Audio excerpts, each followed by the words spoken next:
Bangla ni. Tak tahu daripada mana ni Bangla ni buat cakap melawan. Daripada kedai mana? Malaya, Malaya, bersama kita bangkit suara.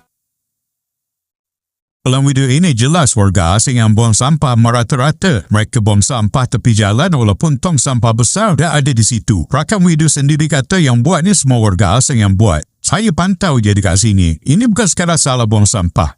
Ini sikap pengotor yang langsung tak hormat tempat orang. Sampah yang dibuang bersepah itu menyusahkan semua orang.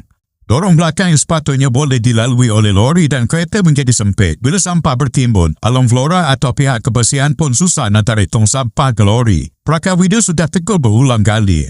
Buanglah sampah elok-elok, janganlah buang sampah macam ni. Di dalam video lagi, perakam video sekali lagi tegur warga asing yang buang sampah bersepah. Saya minta tolonglah alam flora tambah lagi tong kat sini. Kat sini memang buang sampah banyak. Ada lagi bayar-bayar lain yang kurang ajar buang sampah. Itu fakta dari video. Kesimpulannya, warga asing yang sepahkan kawasan ini memang menunjukkan sikap tak bertanggungjawab dan langsung tak peduli kebersihan.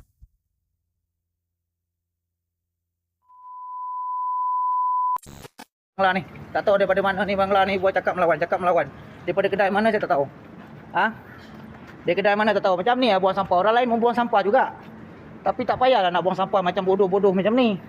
Habis nampak, kalau bersih macam ni kan bagus. Kereta boleh lalu, motor boleh lalu kan bagus macam ni. Ini masih ada lagi kedai yang buang sampah. Saya perhati kedai-kedai yang buang sampah macam celaka ni. Sampai bila dia orang tak berubah lagi ni. Yang buat ni semua warga asing yang buat ni. Saya pantau je kat sini. Saya hari-hari buang sampah kat sini lah. Buang sampah elok-elok lah. Janganlah buang sampah macam ni. Orang lain pun nak buang sampah lah. Bila korang buang sampah macam ni, merata-rata orang lain nak buang sampah tak boleh. Nak lalu sini tak boleh. Nak tarik tong tak boleh.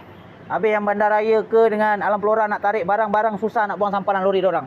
Sebab korang buat kerja tak betul. Korang tahu nak cari untung je. Yang mana menyaga-menyaga tu jangan nak cari untung je. Jagalah kebersihan. Kalau korang cari untung je, kebersihan korang tak jaga, orang tengok korang buang sampah macam ni, pengotor, siapa pun tak nak pergi kedai korang.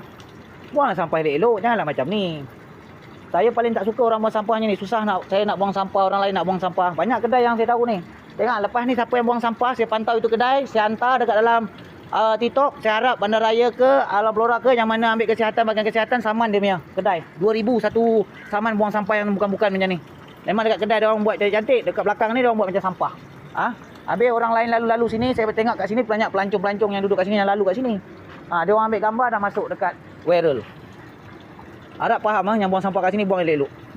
Kalau korang buang sampah macam ni, jaga kebersihan, buang dekat atas ni tak ada masalah. Ini korang buang sepah-sepah dekat tepi jalan ni, orang lain nak lalu tak boleh, apa tak boleh. Itu hari saya dah komplain dah bersih dah, baguslah bersih macam tu. Ni masih ada lagi sampah lagi kat sini. Lori nak lalu, kereta nak lalu, fikirlah orang lain punya nak buang sampah. Kalau korang buang sampah sini, orang nak lalu pun tak boleh. Fikir, ada otak fikir. Buang sampah macam ni kan elok.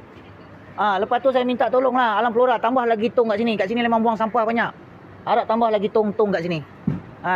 Ni dia orang buang sampah suka-suka dia orang. Tengok ni bayar ni saya dah bagi tahu dia buang sampah elok-elok sekarang. Ada lagi bayar-bayar lain yang kurang ajar buang sampah macam ni.